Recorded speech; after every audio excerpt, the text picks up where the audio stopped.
नमस्कार, maths by DK Sharma YouTube channel पे आप लोगों का स्वागत है। आज हम लोग सेट नंबर 133 करेंगे और जिन लोगों को सेट का पीडीएफ चाहिए वो टेलीग्राम चैनल को ज्वाइन कर लीजिएगा। वहां पे आप लोगों को सारा सेट का पीडीएफ मिल जाएगा।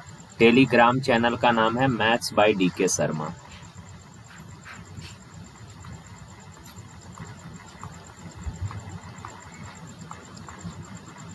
ठीक है, चलिए सवाल करते हैं।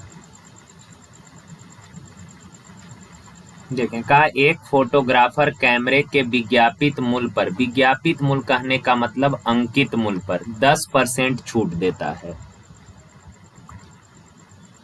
देखें, सपोज मार्क प्राइस अगर है 100 यूनिट, तो इस पे का 10% डिस्काउंट दिया तो बेचा कितना में होगा? 90 में। ओके ना।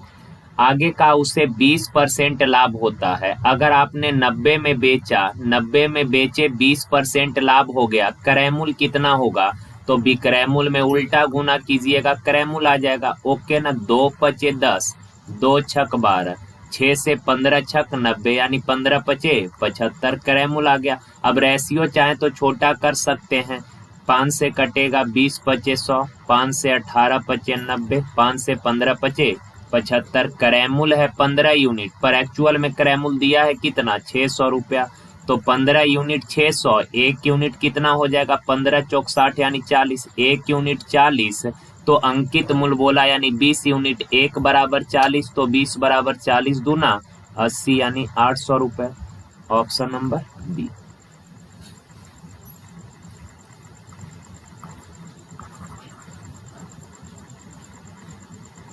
देखिए, कहा एक व्यक्ति अपने 8600 रुपए की धनराशि को 5 पुत्रों, 4 पुत्रियों एवं 2 भतीजे में बांटता है।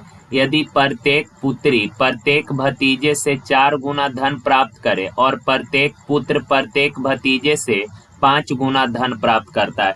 देखें यार, प्रत्येक कहने का मतलब एक होता है, तो सन, डॉटर एवं भतीजा, एन फॉर नेफ्यू के बीच में ये रिलेशन दिया है। का एकक का रिलेशन दिया, एक पुत्री का जो हिस्सा है कहा भतीजे से 4 गुना है, तो भतीजे का हिस्सा अगर 1 है तो डॉटर का हिस्सा 4 गुना 4 हो जाएगा।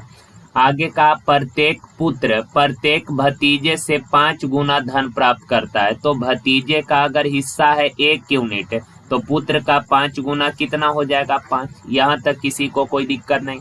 अब उसके 5 पुत्र हैं,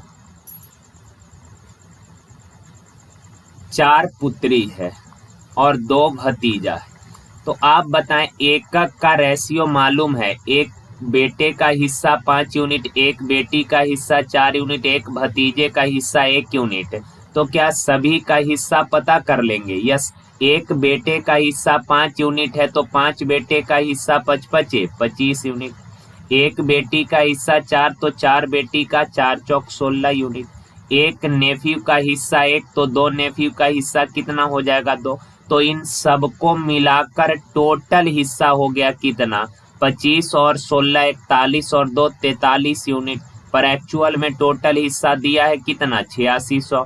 43 यूनिट 8600, तो 1 यूनिट का वैल्यू हो जाएगा 200। एक का वैल्यू पता कर गए, का प्रत्येक पुत्री का हिस्सा ज्ञात करना। प्रत्येक पुत्री कहने का मतलब एक पुत्री का हिस्सा, तो एक डॉटर का हिस्सा है कितना? 4, 1 बराबर 200, तो 4 यूनिट बराबर 4 दूना 800। ऑप्शन सी।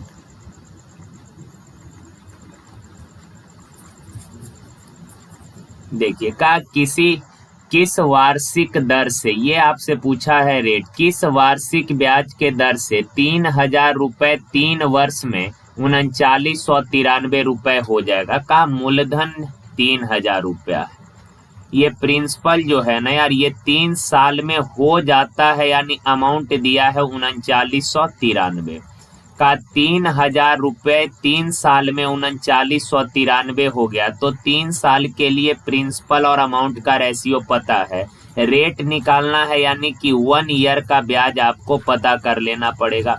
तो यहाँ रेशियो लेंगे तो ये 3 से काटिएगा 1000 और 3 से काटिएगा तो ये हो जाएगा 1331। 3 साल के लिए प्रिंसिपल अमाउंट का रेशियो पता है, अगर 1 साल का निकालेंगे तो क्यूब रूट करना पड़ेगा, तो 1000 का क्यूब रूट 10 और 1331 का क्यूब रूट 11। आप बताना मूलधन है 10, 1 साल के बाद हो गया 11, यानी 1 साल में ब्याज मिला कितने का? 1 का। रेट पूछा है यानी 1 साल का ब्याज परसेंट, तो 1 का ब्याज मिला किस पर? ब्याज ऑलवेज मूलधन पे, तो मूलधन बट्टा में परसेंट में रिजल्ट मांगा 100 से गुना, 10 दहा 100 यानी रेट आ गया 10%। Option number B.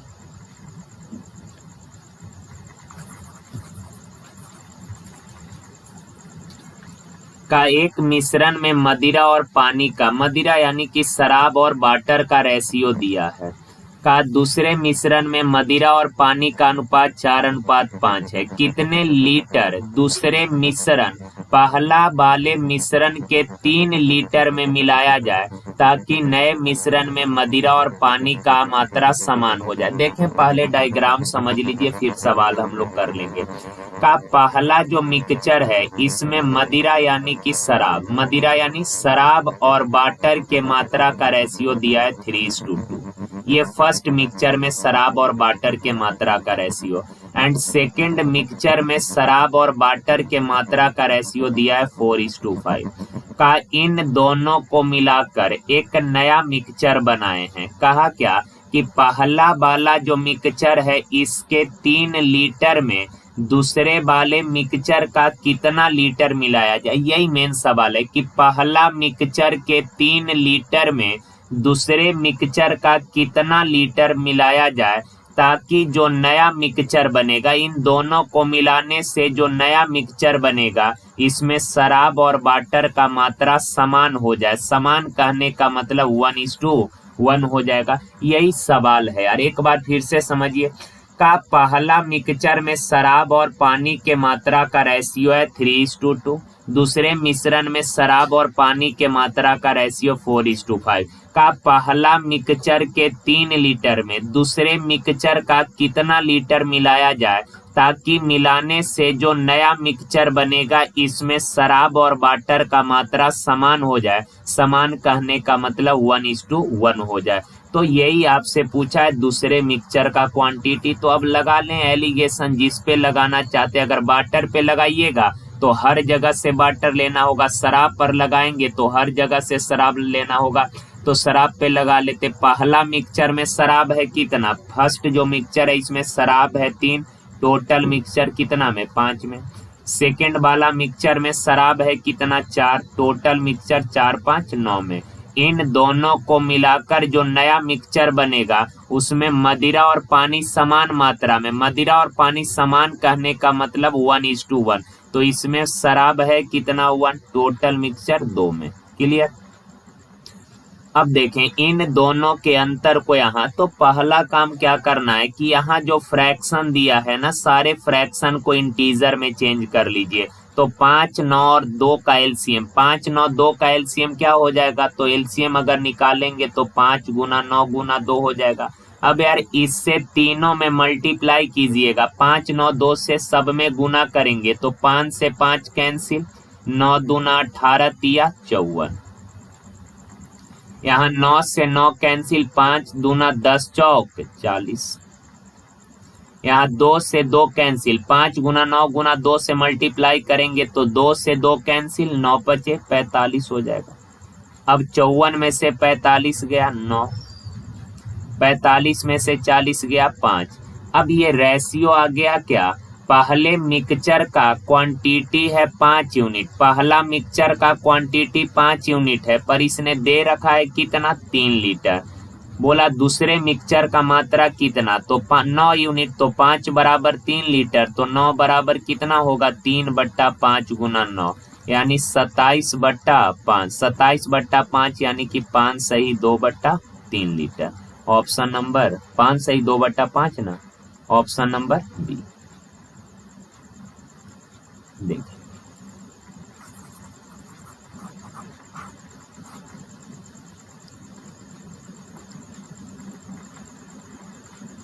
का एक लड़का अपने घर से सुबह 10 बजे 12 किलोमीटर पर आवर के चाल से चलना प्रारंभ करता है। 10 बजे मॉर्निंग में 12 के चाल से घर से निकल गया।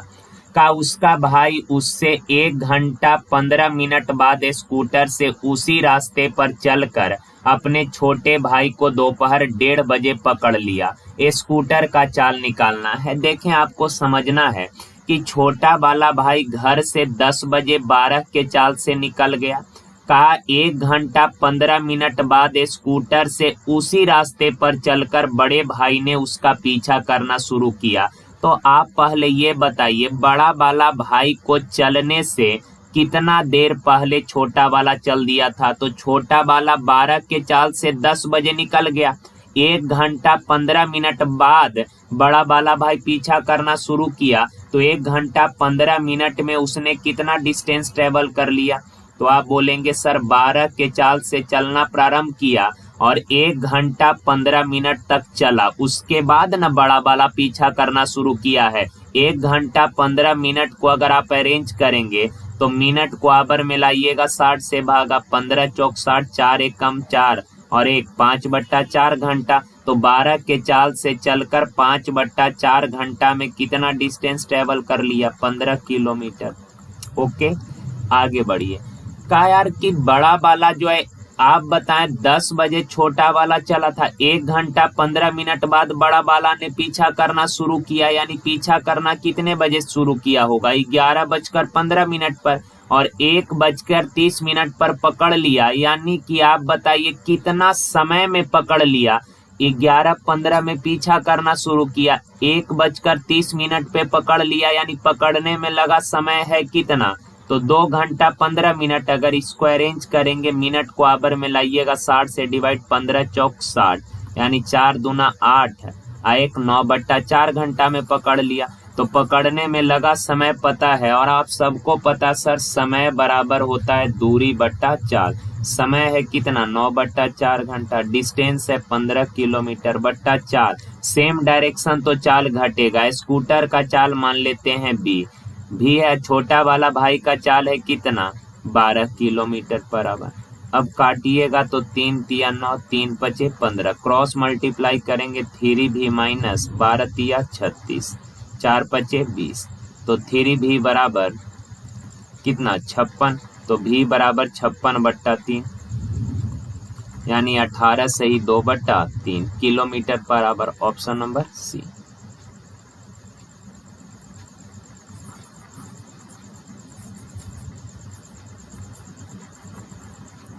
देखिए, का 3 मित्रों की औसत आयु 23 वर्ष है।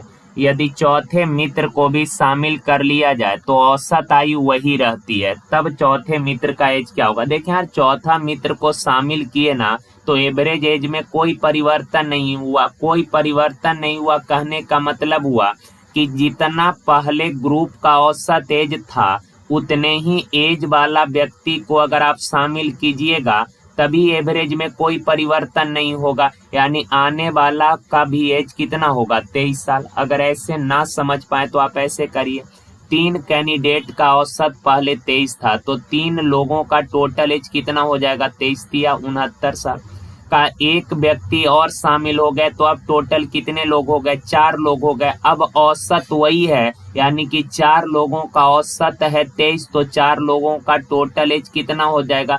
23 चौक 4 तिया 12, 4 92 हो जाएगा। 23 चौक 92।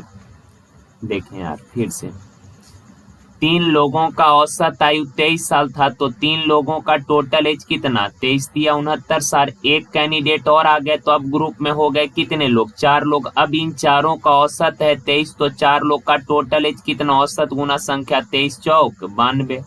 आप बताना, 4 कैंडिडेट के टोटल एज में से अगर 3 कैंडिडेट का टोटल एज घटा दीजिएगा तो क्या आने वाले नए सदस्य का एज नहीं आ जाएगा? यस आ जाएगा। तो 92 में से 69 गया, कितना हो जाएगा? 23 साल। पर इसको आप मेंटली कर सकते थे, इतना करने का जरूरत नहीं था। ओके, चलिए आगे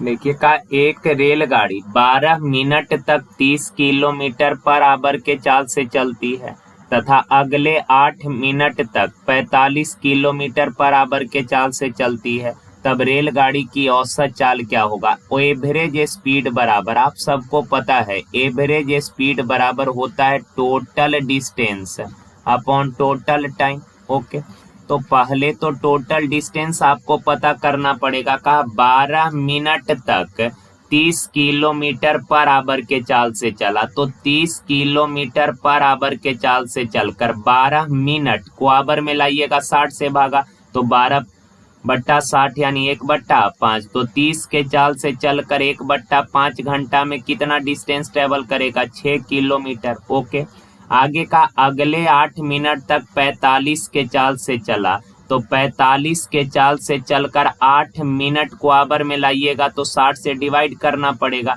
तो 45 के चाल से चलकर इतना घंटा में डिस्टेंस ट्रेवल करेगा कितना? तो दूरी बराबर चाल गुना समय। 15 तिया 45, 15 चौक 60, 4 दूना 8 यानी 4 तिया 12 किलोमीटर।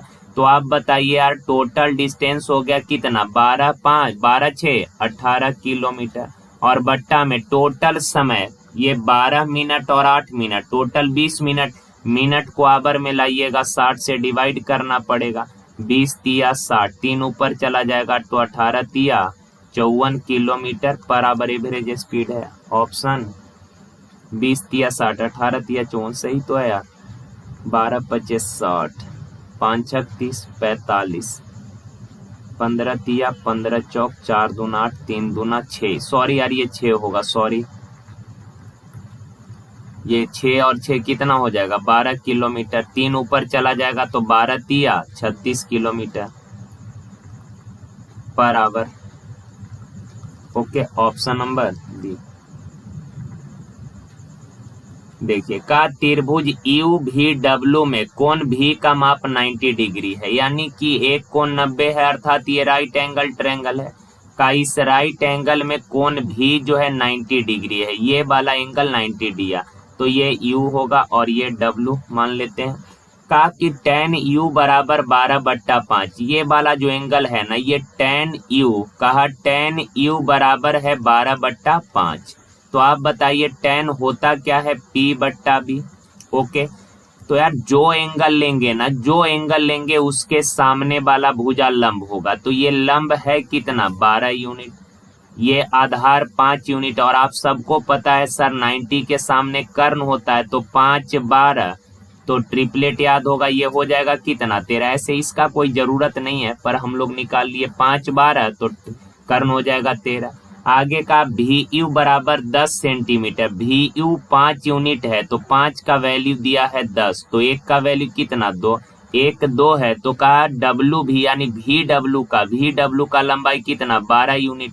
1 बराबर 2, तो 12 बराबर 12 दूना 24। Option number B.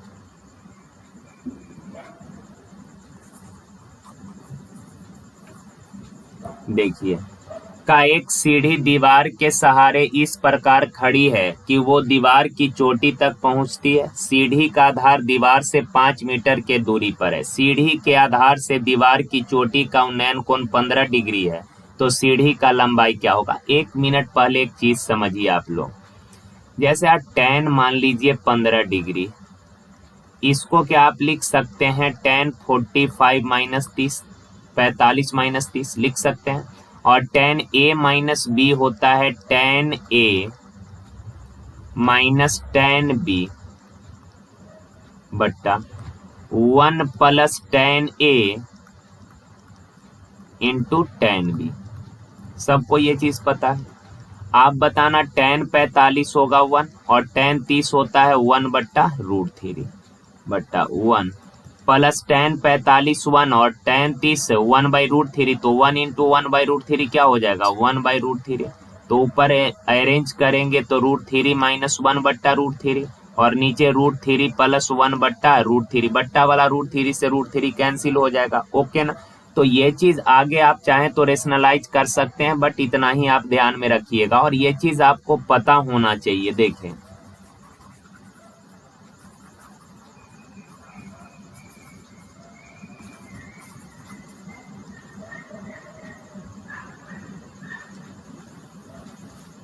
tan 15 degree बराबर कितना? √3 + 1 बट्टा √3 - 1।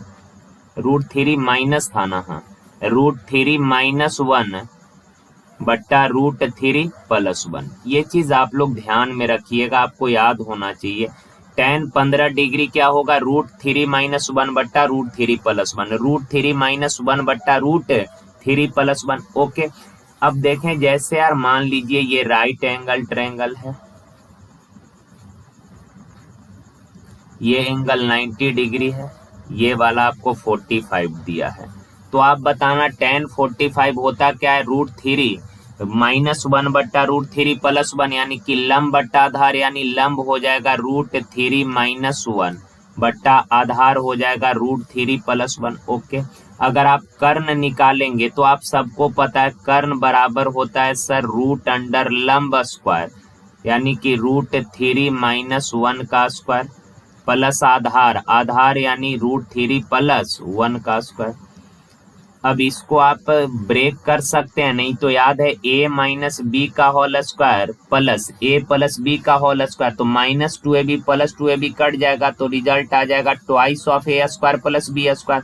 आप चाहें तो इसको ब्रेक करके सॉल्व कर लीजिएगा, नहीं तो बेसिक चीजें पता होगा, ट्वाइस ऑफ a² √3 का स्क्वायर 3 प्लस b² 1 का स्क्वायर 1, तो ये 2 का वर्गमूल तो √2 हो जाएगा, और 4 का वर्गमूल कितना 2 हो जाएगा, तो कर्ण आ जाएगा 2√2। तो अब ये फिगर जो है ना आप 2-4 बार इसको ड्रॉ कर लीजिएगा ताकि चीजें आपके माइंड में रहे। tan 15 डिग्री √3 - 1/√3 + 1 होगा, √3 - 1/√3 + 1, और कर्ण कितना 2√2 होगा, कितना 2√2। क्लियर है बात। अब आप देखें का एक सीढ़ी दीवार के सहारे इस प्रकार लगी है, ये क्षैतिज रेखा है और ये परपेंडिकुलर यानी ऊर्ध्वाधर एक दीवार है। अब का इस दीवार के सहारे एक सीढ़ी लगी हुई है। ओके ना, ये सीढ़ी है दीवार के सहारे लगी है। का सीढ़ी का आधार दीवार से 5 मीटर के दूरी पर है, ये दीवार जो है इससे 5 मीटर के दूरी पर सीढ़ी का आधार है। ओके, आगे का यार सीढ़ी के आधार से दीवार की चोटी का उन्नयन कोण 15 डिग्री। सीढ़ी के आधार से दीवार के चोटी का जो उन्नयन कोण है ना, ये उन्नयन कोण दिया है 15 डिग्री। सवाल का सीढ़ी का लंबाई, इस सीढ़ी का लंबाई आपसे पूछा है, ये जो सीढ़ी है ना इसका लंबाई बताना है। तो आपको याद है यार हर चीज आप बताएं। ये tan 15 है तो लंब हो जाएगा √3 - 1, आधार हो जाएगा √3 + 1, और कर्ण होता है कितना 2√2। क्लियर है। आप बताएं √3 + 1 यूनिट का वैल्यू पता है 5 मीटर का सीढ़ी का लंबाई, सीढ़ी का लंबाई यानी 2√2 का वैल्यू निकालना है, तो ये 5/√3 + 1 गुना 2√2 हो जाएगा। ओके, अब 5 से मल्टीप्लाई कीजिएगा, 5 दूना 10, 5 दूना 10 √2 बट्टा √3 + 1।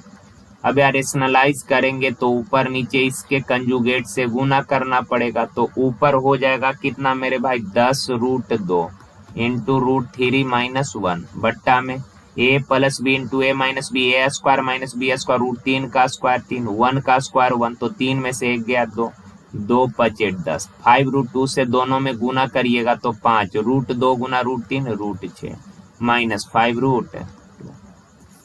ऑप्शन नंबर आप लोग कीजिएगा तो इतना कैलकुलेशन नहीं है, कुछ कैलकुलेशन मेंटली भी कर लिया कीजिए। हमको समझाना होता है इसीलिए हर चीज लिखना पड़ता है, नहीं तो फिर लोग बोलेगा डायरेक्टे काम कर देते हैं सर आप।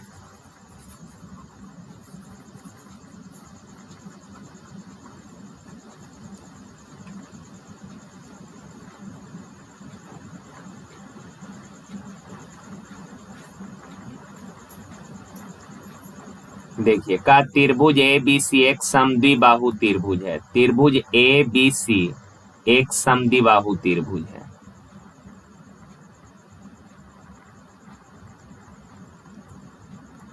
जिसमें बोला AB बराबर है AC के एंड कोण A बराबर 40 डिग्री।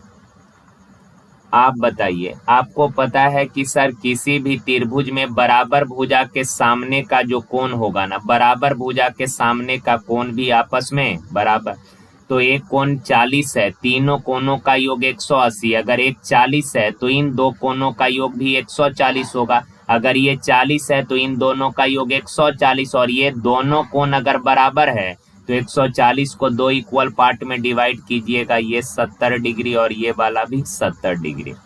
कहा कि बाह्य कोण एंगल ABD और एंगल ACE जो BC को दोनों सिरों को बढ़ाने से बना है, BC को दोनों तरफ बढ़ाने से कहा कि एंगल बना है ABD ये, और एंगल ACE। आगे कहा इन दोनों बाह्य कोणों का द्विभाजक PO और OQ है और ये एक दूसरे से O बिंदु पर मिलता है। ये जो बाह्य कोण है ना, इस बाह्य कोण का द्विभाजक, इस बाह्य कोण का द्विभाजक है PO।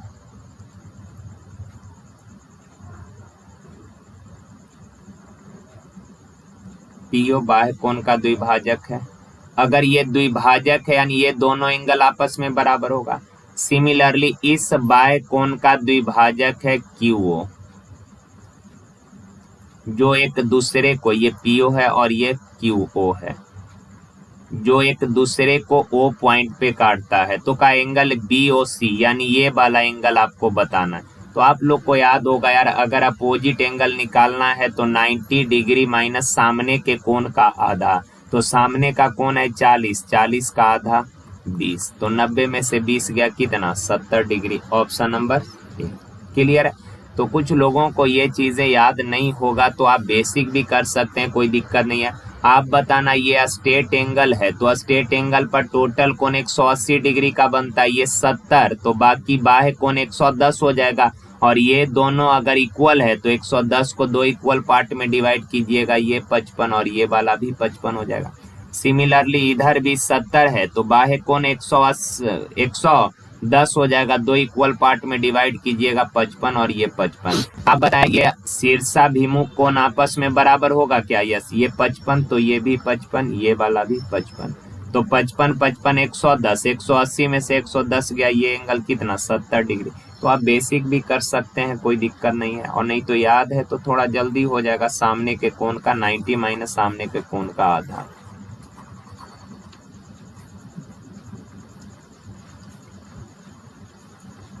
देखिए का इन तीनों ग्रुपों का HCF ज्ञात करना है। देखिए LCM अगर बोलेगा ना तो LCM में होता है all base and maximum power, and HCF में होता है कॉमन बेस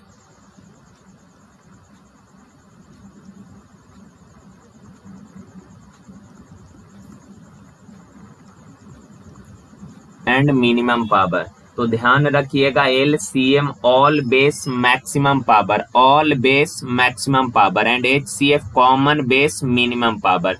LCM बोलेगा तो ऑल बेस मैक्सिमम पावर और HCF बोले तो कॉमन बेस मिनिमम पावर। का इन तीनों ग्रुपों का HCF क्या होगा? HCF में कॉमन बेस, तो कॉमन बेस ढूंढिए। 5 हर जगह है क्या? यस, 5 तीनों ग्रुपों में है तो 5, पहले बेस को लिख लेना है। 4 तीनों ग्रुपों में है क्या? यस, 4 भी तीनों ग्रुप में है, और तो कोई है नहीं।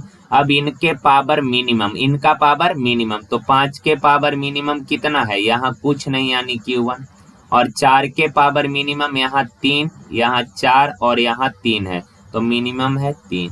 तो 5 के पावर 1, 4 के पावर 3, तो 5, 4 का Q 64, तो 5 चौक 20, 5 छक 30 2 32, 320। Option number D. देखिए वीर अपनी मासिक आय का 15% किराया और शेष का 60% गृह कार्यों पे खर्च करता है। यदि वह 2210 रुपए बचाता है तो उसका मासिक आय निकालना है। देखें यहाँ कल भी एक सवाल हम लोगों ने किया था ऐसा, दोनों में अंतर समझिएगा। वहाँ कंटिन्यू डाटा दिया था पर यहाँ इसने शेष करके बोला है, तो ये सक्सेसिव का घटना घटता है का मासिक आय ज्ञात करना। देखिए सपोज मासिक इनकम है 100 रुपए, ओके ना, का मासिक इनकम का 15% खर्च कर दिया तो शेष बचाया कितना? 85%। आगे का शेष का यानी गुना 60% गृह कार्य में खर्च कर दिया तो अगेन शेष बचा कितना? 40%। तो 2 विभिन्न मदों पर खर्च करने के बाद टोटल शेष बचा है इतना, पर एक्चुअल में शेष बचा है कितना? 2210 रुपए। सॉल्व करिएगा तो x का वैल्यू आ जाएगा, आप लोग सॉल्व कर लेंगे। ओके चलिए देखें का ए और बी एक टंकी को 30-45 मिनट में भरेगा, सी 36 मिनट में, ए 30 मिनट में, बी 45 मिनट में एंड सी जो है 36 मिनट में खाली करेगा। 30, 45, 36 का एलसीएम 60, 30 दूना 45 है ना पगला है का 180, तो 30 छक भरने वाला प्लस है 45 चौक भरने वाला है प्लस है 36 बचे खाली करने वाला है तो माइनस है। का पहले ए और बी को खोला गया तथा 12 मिनट बाद सी को ओपन किए हैं। 12 मिनट के बाद सी को ओपन किए हैं तो 12 मिनट तक केवल ए और बी चला होगा। ए 1 घंटा में 6 या 1 मिनट में 6 लीटर, बी 1 मिनट में 4 लीटर, दोनों मिलकर 1 मिनट में 10 लीटर। 1 मिनट में 10 लीटर तो 12 मिनट में कितना लीटर भरेगा? 120 लीटर। टोटल 180 लीटर का टैंक है, 120 लीटर भर गया, शेष बचा है कितना? 60 लीटर। ये शेष भरना है। अब आगे का सी को भी ओपन कर दिए तो आप बताइए ए बी तो पहले से ओपन था ही, अब सी को भी ओपन कर दिए तो कहानी क्या होगा? ए 6 लीटर भरेगा, बी 4 लीटर भरेगा, तो ए और बी मिलकर 10 लीटर भरेंगे जिसमें से सी 5 लीटर निकाल देगा। यानी हर मिनट ए और बी 10 भरेगा, सी 5 निकाल रहा होगा। कहने का मतलब हर मिनट टैंक में पानी जाएगा कितना? 5 लीटर। हर मिनट टैंक में पानी जाएगा कितना? 5 लीटर। तो 1 मिनट में 5 लीटर तो 60 लीटर भरने में कितना समय लगेगा? 12 मिनट। ओके ना? तो आप बताएं टोटल टाइम कितना? 12 मिनट। शुरू में ए और बी चला था, शेष भाग को भरने में 12 मिनट और लग गया तो टोटल टाइम 12-12 24 मिनट। ओके, चलें आगे।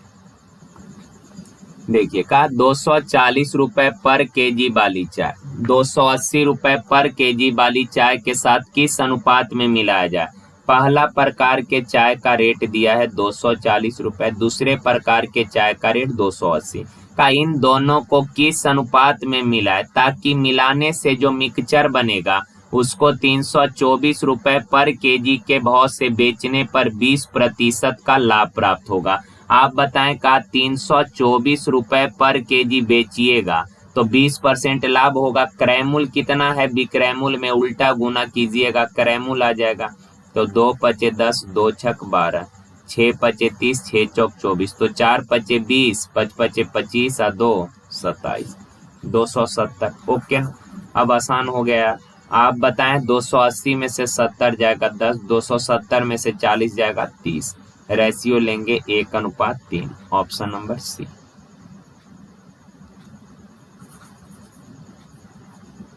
देखें का 10% वार्षिक ब्याज की दर से किसी निश्चित समय के बाद एक निश्चित मूलधन और साधारण ब्याज का अनुपात 10:3 है, यानी कि प्रिंसिपल 10 है, ब्याज 3 है। तो का अवधि यानी कि टाइम निकालना है। तो आप बताएं ब्याज मालूम है, आप सबको पता है सर, ब्याज बराबर होता मूलधन गुना समय गुना दर बट्टा 100। 100 से 100 कैंसिल तो टाइम आ गया कितना? 3 साल। Option number B. देखिए का कोई व्यक्ति एक मेज और एक कुर्सी 500 में खरीदा। दोनों मेज और कुर्सी का कंबाइंड रेट है 500। आप मार्केट गए, एक मेज लिए और एक कुर्सी लिए, टोटल पैसा कितना पे किए? 500। यानी कि ये दोनों का कंबाइंड रेट है। का वह मेज को 10% हानि पर बेच दिया, मेज को 10% हानि पर बेच दिया एंड कुर्सी को 10% लाभ पर बेचा। दोनों को मिलाकर उसे टोटल 10 रुपए का लाभ हुआ। तो यार देखें यूनिट हर जगह का सेम होना चाहिए। यहाँ यूनिट है परसेंट, यहाँ परसेंट, तो कॉमन बिंदु पर भी परसेंट में होना चाहिए। तो कहा कुल मिलाकर 10 रुपए का लाभ हुआ। तो 10 रुपए का लाभ हुआ टोटल कितना पर? 500 पर।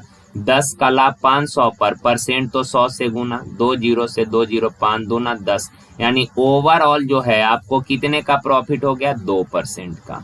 अब 10 में से 2 गया 8, 2 में से -10 घटाइएगा तो 12 आ जाएगा। 4 दूना 8, 4 तिया 12। यानी यार पहला जो मेज है उस मेज का कॉस्ट प्राइस है 2 यूनिट और कुर्सी का कॉस्ट प्राइस है 3 यूनिट। दोनों को मिलाकर टोटल कॉस्ट प्राइस 5 यूनिट पर एक्चुअल में दिया है 500। तो 1 यूनिट बराबर 100। 1 का वैल्यू पता कर गए तो का कुर्सी का क्रयमूल्य, कुर्सी का क्रयमूल्य 3, 1 बराबर 10 तो 3 बराबर 300। ऑप्शन नंबर सी।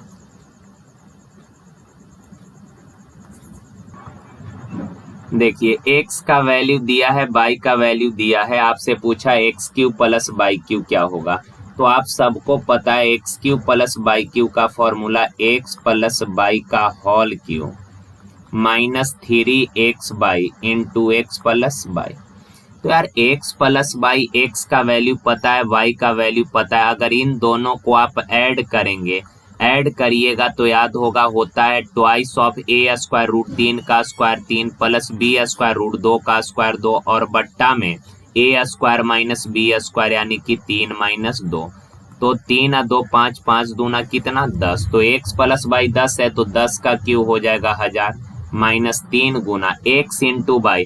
अगर आप इन दोनों को मल्टीप्लाई करेंगे, इन दोनों को गुना कीजिएगा तो इससे ये कट जाएगा, वैल्यू आएगा x इंटू वाई कितना 1 और x प्लस वाई तो पता ही कर गए हैं 10।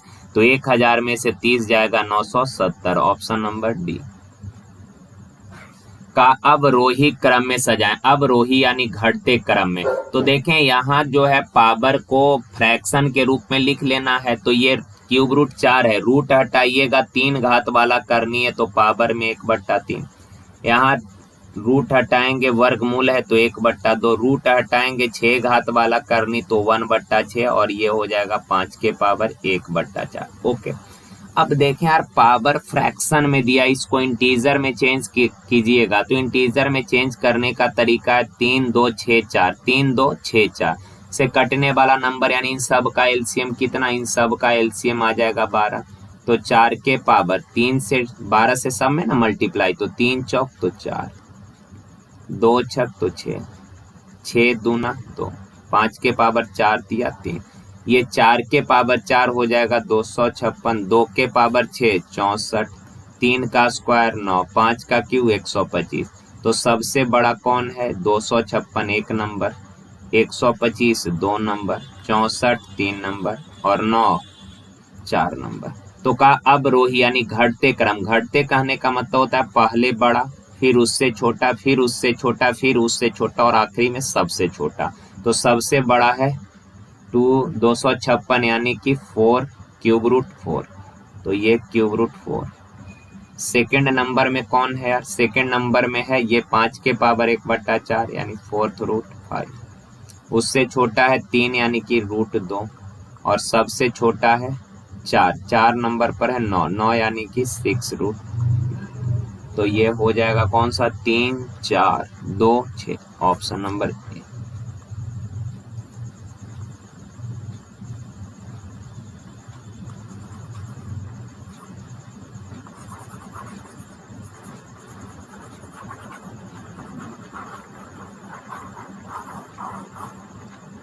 देखिए का n कोई प्राकृतिक संख्या, n का कोई नेचुरल नंबर है। तो नेचुरल नंबर तो इनफाइनाइट है, 1 2 3 4 5 ऐसे तो इनफाइनाइट नेचुरल नंबर है ना यार। का n अगर कोई प्राकृतिक संख्या है, n का कोई भी नेचुरल नंबर आप ले सकते हैं, n कोई नेचुरल नंबर है तो n के पावर 4 माइनस n को विभाजित करने वाली संख्या क्या होगी। कहा n अगर कोई नेचुरल नंबर है तो n के पावर 4 माइनस n से बनने वाली किसी भी संख्या को कौन विभाजित करेगा। तो n अगर नेचुरल नंबर है तो n का मान आप कुछ भी ले सकते हैं, 1 2 3 4 जो दिल करे बोल लीजिए, पर अपने मन से अगर कुछ लेना हो तो हमेशा स्मॉलेस्ट यूनिट लीजिएगा ताकि कैलकुलेशन आसान हो जाए। तो n का वैल्यू अगर 1 लेंगे तो 1 के पावर 4 1 माइनस 1 0, तो 0 तो हर नंबर को डिवाइड कर देगा ना यार, तो 0 नहीं जी। 1 के अलावा 2 अगर लेंगे, n का वैल्यू अगर 2 लेंगे तो 2 के पावर 4 कितना हो जाएगा 16 माइनस 2, 16 में से 2 गया कितना 14। तो इस प्रकार से जो भी एक्सप्रेशन बनेगा उसको 14 पूरा डिवाइड करेगा। इस प्रकार के बनने वाले हर एक्सप्रेशन को या हर नंबर को 14 पूरा डिवाइड करेगा। अब ऑप्शन में 14 है नहीं, तो अगर जिस नंबर को 14 डिवाइड करेगा उस नंबर को इसके मल्टीपल भी डिवाइड करेंगे तो 14 का मल्टीपल होता है 7 गुना 2, यानी कि जिस संख्या को 14 काटेगा उसको 7 भी काटेगा और 2 भी काटेगा। तो ऑप्शन में ना तो 14 है ना ही 7 है, पर 2 है ना, ऑप्शन नंबर बी। देखिए का एक वस्तु के मूल्य में पहले 10% की वृद्धि तथा पुनः 20% की वृद्धि की गई। तो ये सक्सेसिव का घटना है। कोई वस्तु था उसके रेट में पहले 10% आपने वृद्धि कर दिया, जो नया रेट बना अगेन इसमें आपने 20% वृद्धि किया, तो ये कंसेक्यूटिव यानी सक्सेसिव घटना घट रहा है। तो देखें पहले 10% वृद्धि किए तो 10 से 11 कर दिए, 10% का फ्रैक्शन 1/10 यानी 10 से 1 बढ़कर 11 हो गया। का दूसरी बार आपने 20% वृद्धि किया तो 20% का फ्रैक्शन 1/5 यानी 5 था, 1 बढ़कर हो गया कितना 6। अब देखें रेशियो में क्रॉस काट सकते हैं आप चीजों को। क्रॉस क्यों काट सकते हैं, ऐसे ऊपर नीचे मत काट दीजिएगा, क्रॉस काट सकते हैं क्योंकि ये 10:11 तो ये है कितना 10/11 ऐसे लिख सकते हैं, या 11/10 कोई दिक्कत नहीं। ये 5:6 है यानी क्या है 5/6 है। आप तिरछा तिरछी ऐसे काट सकते हैं या फिर ऐसे काट सकते हैं, ऐसे नहीं ना काट दीजिएगा कि 5 एकम 5 5 दूना 10, ऊपर ऊपर थोड़े ना काटिएगा, क्रॉस काट सकते हैं आप। तो इसको अगर काटना चाहें तो काट लीजिए, 2 तिया 6 2 पचे 10 तो 5 पचे 25 11 तिया 33 यानी ओरिजिनल नंबर था 25 यूनिट बढ़कर हो गया 33 यूनिट, पर एक्चुअल में कहा है कि अंतिम मूल्य 33 है। तो 33 यूनिट 33 रुपया 1 यूनिट 1 रुपया, वस्तु का प्रारंभिक मूल्य 25 यूनिट, 1 बराबर 1 तो 25 बराबर कितना 25, ऑप्शन नंबर डी। अगर आप ऐसे ना समझ पाए तो आप ऐसे भी सवाल को कर सकते हैं, ए बी फॉर्मूला यही चीज है, ए बी फॉर्मूला ऐसे ही लगता है। पहले मूल्य में 10% वृद्धि किए तो +10, फिर 20% वृद्धि किए +20 प्लस ए गुना बी बट्टा 100, 0 से 0 कैंसिल, 20 10 30 2 32%, यानी कि कीमत बढ़ गया है ओवरऑल कितना 32%। ओरिजिनल प्राइस था 100, कीमत 32% बढ़कर नया कीमत हो गया कितना 132, पर एक्चुअल में दिया है नया कीमत कितना 33 रुपया। प्रारंभिक मूल्य यानी कि 100% का वैल्यू पूछा है, तो 33/132 गुना 100 कर लेंगे आप लोग। देखें कहा 2 अंकों की एक संख्या के अंकों का योग 10 है, यदि अंक आपस में बदल दिए जाएं तो संख्या में 54 का कमी हो जाएगा, नई संख्या ज्ञात करें। देखिए एक चीज आप बताएं, 2 अंकों की एक संख्या के अंकों का योग 10 है, आपसे संख्या पूछा है तो आप ऑप्शन से चेक कर लें। ऑप्शन में पहला ऑप्शन है 73, यहाँ लिख देते हैं 73, 28, 82 और ये है 37 का अंकों का योग 7 है, 7 3 10 8 2 10 8 2 10 7 3 10। पहला कंडीशन जो है ये चारों ऑप्शन फुलफिल कर गया। अब सेकंड में कहा यदि अंक आपस में बदल दिए जाएं तो संख्या में 54 की कमी हो जाता है। अंक अगर बदलिएगा तो संख्या है 73, डिजिट को चेंज कीजिएगा तो संख्या हो जाएगा 37, तो 73 से 37 कितना कम है, तो आप बोलेंगे सर 36 कम है। कितना कम है 36 कम है, पर इसने बोला कि 54 का कमी होता है। अच्छा संख्या है 28, इसके अंक को इंटरचेंज कीजिएगा तो संख्या बन जाएगा 82, तो कहा ये जो नया संख्या है इससे 54 कम होना चाहिए, पर यार ये तो बढ़ रहा है, ये तो ऐसे ही नहीं होगा।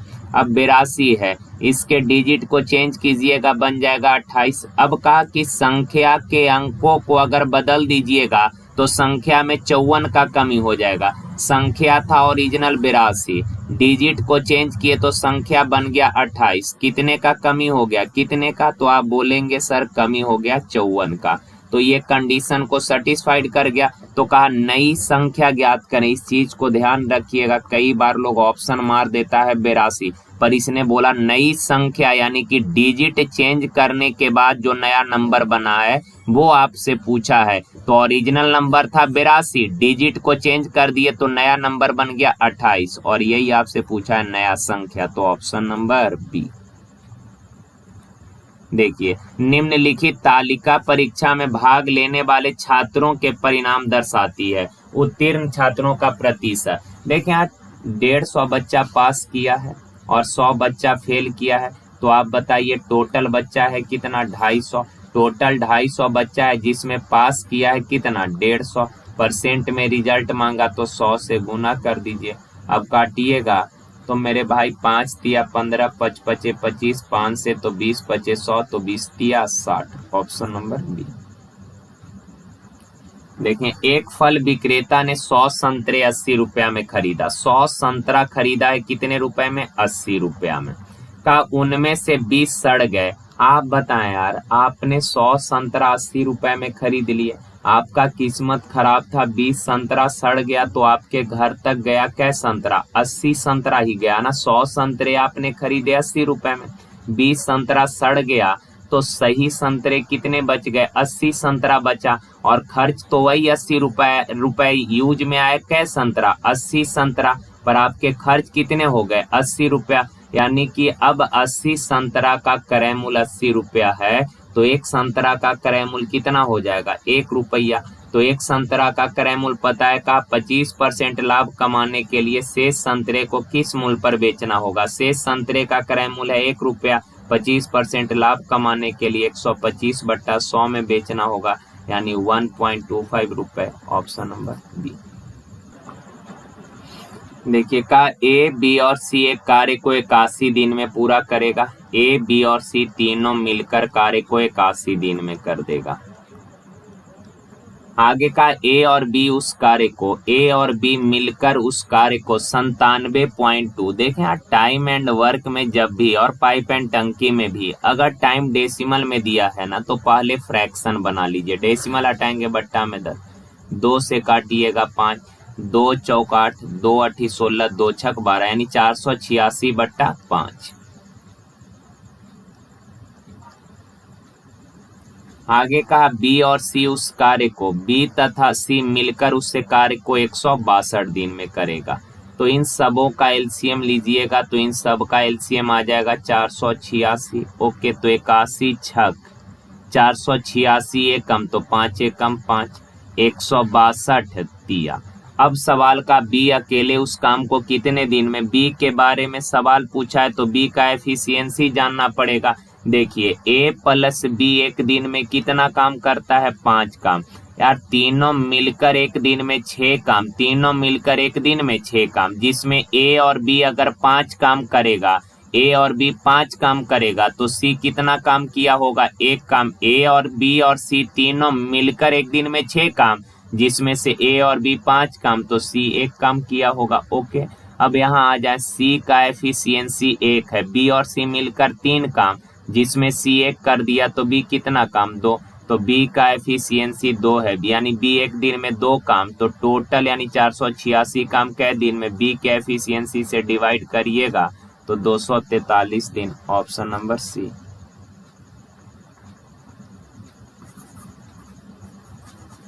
देखिए का 2 पाई बारी बारी से काम करते हुए क्रमशः 2 और 3 घंटे में किसी टैंक को भर देते हैं। बारी बारी कहने का मतलब हुआ, अगर पहला घंटा ए को खोलिएगा 2 घंटा में, फिर टैंक खाली कर दिए, दूसरे घंटा बी को खोलिएगा 3 घंटे में भर जाएगा। का जब एक तीसरा पाइप टंकी को 6 घंटे में खाली कर देती है, का जबकि तीसरा पाइप टैंक को 6 घंटे में खाली करेगी। पहला पाइप टैंक को 2 घंटे में भरेगी, दूसरा 3 घंटे में एंड तीसरा 6 घंटे में। देखें यार, लैंग्वेज में थोड़ा एरर है, ऐसा नहीं होना चाहिए, नहीं तो मैक्सिमम बच्चा जो है इसमें कंफ्यूज कर जाता है, उसे लगता है कि ये बारी बारी बोला है यानी अल्टरनेट वाला सवाल है, पर ऐसा नहीं है। ये जनरल सवाल ही है कि 2 पाइप हैं जो टैंक को क्रमशः 2 और 3 घंटे में भरेंगे, जबकि तीसरा पाइप टैंक को 6 घंटे में खाली कर देगा। का जब टंकी 1/6 भरी थी, तो तीनों पाइपों को एक साथ खोल दिया गया। यहाँ पे लिखा है तीनों बारी बारी, अलग बात है भरेगा। बारी बारी अगर पहला को खोलिएगा 2 घंटा में भर जाएगा, दूसरा को खोलेंगे 3 घंटा में भर जाएगा, और अगर बारी बारी खोलेंगे ना तो ऐसा होगा कहा जबकि तीसरा पाइप 6 घंटा में खाली कर देगा। पर यहाँ सवाल में कहा क्या तीनों पाइपों को एक साथ खोल दिया, तो टंकी को पूरी तरह भरने में कितना समय लगेगा। तो आप लोग कंफ्यूज मत कीजिएगा इस बारी बारी को लेकर। ओके, देखें 2, 3 और 6 का एलसीएम कितना हो जाएगा? 6। 2 तिया भरने वाला है प्लस से, 3 दूना भरने वाला है प्लस से, 6 कम खाली करने वाला माइनस से। आगे देखिए का जब टंकी 1/6 भरी थी, यार टोटल 6 लीटर का टैंक है, 1/6 पहले से भरा है, यानी शेष 5/6 खाली होगा, तो 6 से 6 कैंसिल, यानी कितना लीटर खाली है? 5 लीटर खाली है।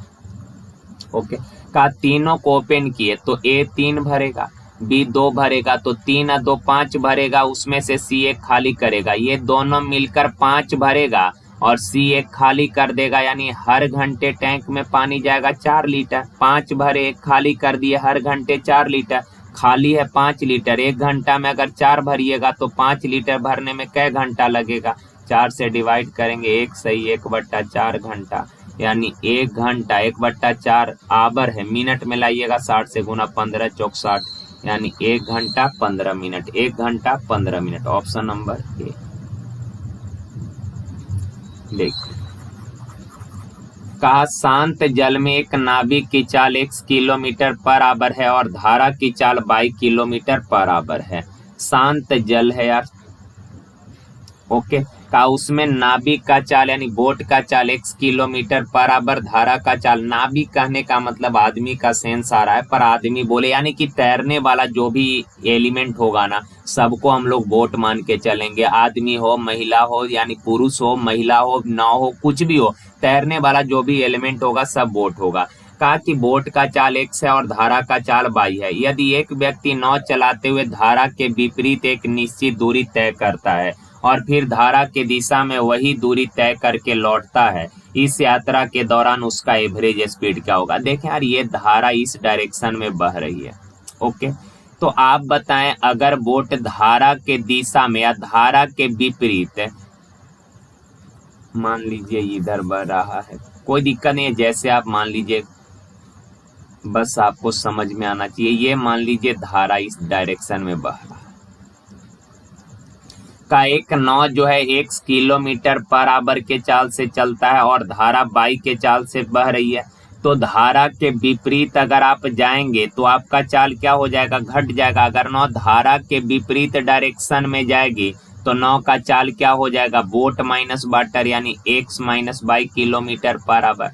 अब धारा के विपरीत गए हैं तो यहाँ से वापिस लौटिएगा धारा के दिशा में, और अगर धारा के दिशा में आइएगा तो आपका चाल बढ़ जाएगा, यानी कि नाव का चाल हो जाएगा x प्लस y। क्लियर। और आपको ये चीज पता है कि अगर दो समान दूरी को दो अलग अलग चालों के द्वारा तय किए तो एवरेज स्पीड होगा 2xy बट्टा x प्लस y, यानी जाने के दौरान आपका चाल था x माइनस y, आने के दौरान चाल है x प्लस y, तो संपूर्ण यात्रा के दौरान एवरेज स्पीड क्या होगा, 2x यानी x minus y into y, यानी सेकेंड चाल है x प्लस y और बट्टा में x प्लस y, x यानी पहला चाल इतना प्लस सेकेंड चाल x प्लस y, इससे ये कैंसिल हो जाएगा मेरे भाई। ऊपर में twice of a minus b into a plus b क्या होगा, a square minus b square बट्टा में x प्लस x 2x, 2 से 2 cancel, x square minus y square बट्टा x, ऑप्शन नंबर डी। देखिए का किसी घन के किनारे की लंबाई का योग किसी वर्ग के परिमाप के 4 गुना के बराबर है। घन में टोटल 12 किनारा होता है और आप सबको पता है कि घन के प्रत्येक भुजा का लंबाई समान होता है। तो का घन के सभी किनारा के लंबाई का योग, टोटल 12 किनारा होता है, सबका लंबाई समान, तो 12 किनारा के लंबाई का योग क्या हो जाएगा, 12 है। का वर्ग के परिमाप, वर्ग का भुजा भी बराबर होता है, वर्ग का परिमाप क्या हो जाएगा, 4a। कई बार लोग सेम वेरिएबल मान के काट कूट के बैठ जाता है। आप ध्यान रखिएगा, दो अलग अलग फिगर है तो साइड का लेंथ अलग अलग मान लेते हैं, वर्ग का भुजा मान लेते हैं कैपिटल है, तो वर्ग का परिमाप हो जाएगा 4a। कहा कि घन के सभी किनारों के लंबाई का योग वर्ग के परिमाप का 4 गुना है यानी बराबर, तो 4 तिया 12, a बराबर क्या हो जाएगा मेरे भाई, 4a बट्टा 3। आगे सवाल में कहा घन के आयतन के संख्यात्मक मान का 1/4 वर्ग के क्षेत्रफल के संख्यात्मक मान के बराबर है। तो घन का भुजा स्मॉल a है तो घन का आयतन हो जाएगा a क्यूब। का घन के आयतन का 1/4 वर्ग के क्षेत्रफल का बराबर है। घन के आयतन का 1/4 वर्ग के क्षेत्रफल के बराबर है। क्लियर। अब a क्यूब का वैल्यू 4a बट्टा 3 है, तो 4a बट्टा 3 का क्यूब करिएगा तो ये बन जाएगा 64a क्यूब बट्टा 3 का क्यूब 27 गुना 1/4 बराबर a स्क्वायर। दाएं साइड a स्क्वायर यानी 2 ठो a है, बाएं साइड a क्यूब यानी 3 ठो है, इधर का 2 ठो से इधर का 2 ठो कट जाएगा। अब यार 4 से काटिएगा 16 चौक 64, तो a बराबर क्रॉस मल्टीप्लाई करेंगे 27 उधर जाएगा और 16 बट्टा में आ जाएगा, तो ए बराबर 27/16, ऑप्शन नंबर डी।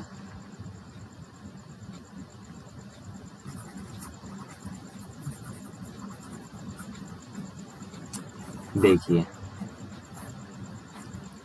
का A plus B plus C 9 है, A square B square C square दिया 29, A cube plus B cube plus C cube minus 3abc पूछा है। आप सबको इसका फॉर्मूला पता होगा, A cube plus B cube plus C cube minus 3abc होता क्या है, A plus B plus C into A square plus B square plus C square minus A B minus B C minus C, ये सबको पता है। तो आप देखें यार, A plus B plus C तो सवाल में गिवन है, A square plus B square plus C square भी दिया, हमको ए बी बी सी सी ए चाहिए होगा, ओके ना। तो एक और फॉर्मूला याद करना चाहिए आपको, मतलब याद होगा, सॉरी याद क्या करना चाहिए, याद होगा, A plus B plus C का होल स्क्वायर बराबर A square plus B square plus C square minus 2ab, sorry plus होता है पगल, twice of A B plus B C plus C, okay ना। अब यार A plus B plus C का value 9 है, तो 9 का square 81, A square plus B square plus C square है कितना 29, plus twice of A B plus B C plus C है। देखिए 29 इधर आके 81 में से घटेगा, 29 आके घटेगा, कितना बचेगा 52, और 2 से अगर इसको काटिएगा तो 2 से कितना बार में 26 बार में कट जाएगा, यानी A B plus B C plus C 26 है। आप देखें A plus B plus C का वैल्यू दिया है 9, ये A square plus B square plus C square का वैल्यू है 29, यहाँ से माइनस कॉमन कीजिएगा तो अंदर सब प्लस हो जाएगा ना, तो A B plus B C plus C A का वैल्यू कितना 26, तो 29 में से 26 गया 3, तो 9 तिया 27।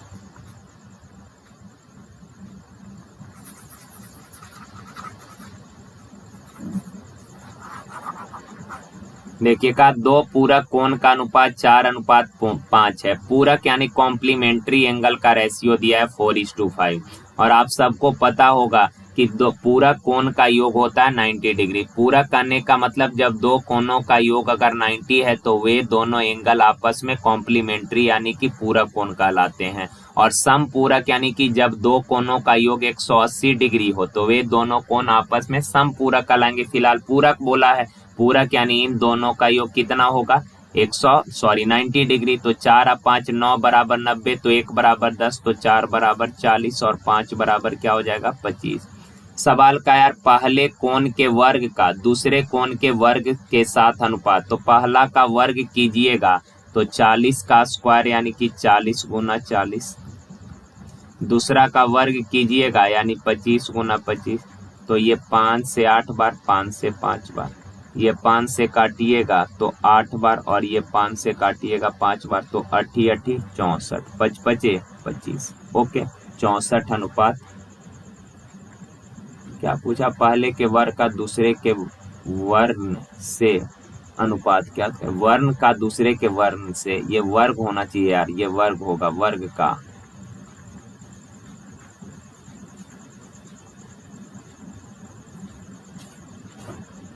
ये 50 होगा ना, ये 50 होगा, 10 5 50,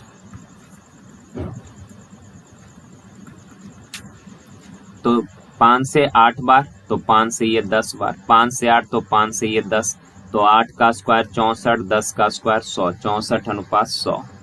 कहाँ गया, क्या हो गया यार ये,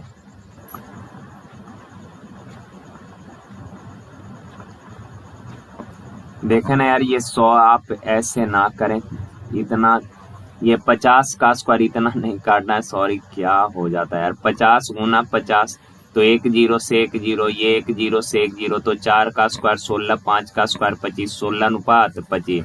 आप एक चीज समझ गए, आपको ये चीज पता है यार, रेशियो जब पूछा है तो रियल नंबर निकालने का कोई जरूरत ही नहीं है, पहले भी कई बार बता चुके, जब भी रेशियो पूछे या परसेंटेज रिजल्ट मांगे या फ्रैक्शन में रिजल्ट मांगे तो आपको रियल नंबर निकालने का कोई जरूरत नहीं है। कहा दो पूरक कोण का अनुपात 4:5 है, पहले कोण के वर्ग का दूसरे कोण के वर्ग से अनुपात, तो रेशियो पूछा है तो रियल नंबर निकालने का जरूरत है नहीं, पहला कोण है 4 यूनिट, तो 4 का स्क्वायर 16, दूसरा कौन है 5 यूनिट, तो 5 का square 25। Okay 16:25 option number A.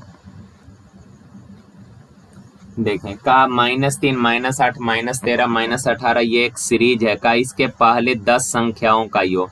आप सबको याद होगा सम ऑफ n टर्म यानी n पदों का योग होता है n/2 इंटू 2a प्लस